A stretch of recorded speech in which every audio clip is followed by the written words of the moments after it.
प्रधानमंत्री नरेंद्र मोदी ने राजधानी के प्रगति मैदान स्थित भारत मंडपम में आयोजित एक कार्यक्रम में आज दुनिया की सबसे बड़ी अन्न भंडारण योजना का उद्घाटन किया।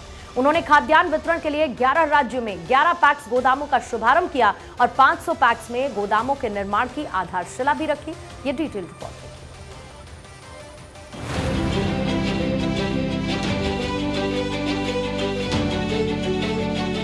सहकारिता को सौगात, पीएम मोदी का अन्नदाताओं से संवाद।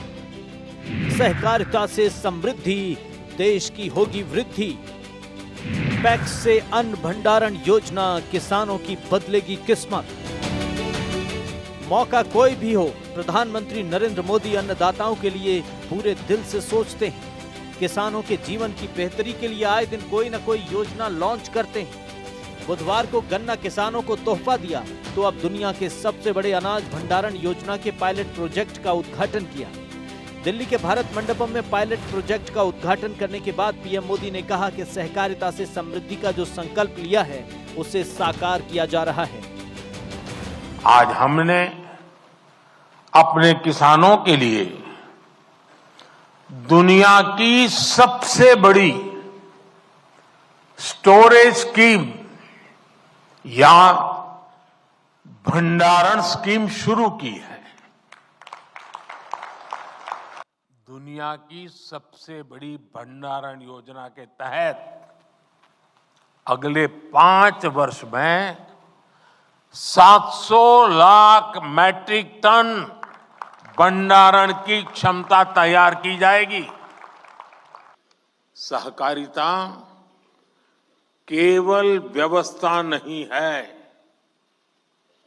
सहकारिता एक भावना है, सहकारिता एक स्पिरिट है। इस खास मौके पर पीएम मोदी ने एक बार फिर से 4 जातियों यानी गरीब, युवा, अन्नदाता और नारी शक्ति को साधा और कहा कि सहकारिता की नीतियों में महिलाओं का अहम योगदान है। मल्टी स्टेट कोऑपरेटिव सोसाइटी के बोर्ड में महिला डायरेक्टर्स होना अनिवार्य कर दिया गया है। हमारे देश में संसद में अगर नारी शक्ति वंदन अधिनियम पास होता है तो बहुत चर्चा होती है, लेकिन ये उतनी ही ताकत वाला बड़ा महत्वपूर्ण कानून हमने बनाया है, लेकिन बहुत कम लोग उसकी चर्चा करते हैं। पायलट प्रोजेक्ट के उद्घाटन के मौके पर केंद्रीय गृह मंत्री अमित शाह भी मौजूद रहे। उन्होंने सहकारिता के जरिए किसानों के विकास की बात कही।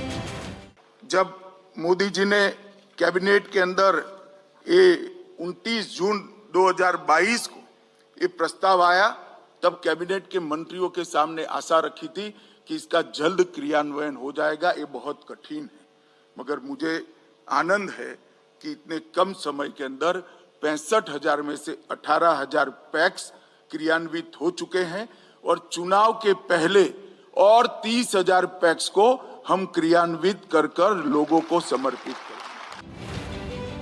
अनाज भंडारण दुनिया की सबसे बड़ी समस्या में से एक है। यही वजह है कि प्रधानमंत्री नरेंद्र मोदी ने इस पर सोचा, क्योंकि उनका साफ मानना है कि अन्नदाताओं के बारे में सोचेंगे तो इससे देश का विकास होगा। देश में सालाना करीब 3100 लाख टन खाद्यान्न उपजाया जाता है, लेकिन मौजूदा क्षमता के तहत गोदामों में कुल उपज का 47% ही रखा जा सकता है। इस वजह से देश में कृषि उपज की बर्बादी आम है। देश में अनाज भंडारण से जुड़े इंफ्रास्ट्रक्चर की कमी के चलते मेहनत करने वाले किसान काफी परेशान रहते हैं। देश में अनाज भंडारण की क्षमता फिलहाल 1450 लाख टन की है। अगले 5 साल में इसे बढ़ाकर 2150 लाख टन किए जाने का लक्ष्य है। इसी टारगेट को पूरा करने के लिए पीएम मोदी ने दुनिया का सबसे बड़ा खाद्यान्न भंडारण कार्यक्रम शुरू किया। चुनाव से ठीक पहले शुरू किए गए इस प्रोजेक्ट का खास महत्व है, वो भी तब जब किसानों का एक वर्ग एमएसपी की गारंटी को लेकर आंदोलन कर रहा है। हालांकि मोदी सरकार किसानों से लगातार बातचीत कर रही है और पिछले 4 दिन में किसानों को 2 तोहफा देकर जता दिया कि वे अन्नदाताओं के लिए काफी फिक्रमंद हैं। Bureau report, Bharat 24।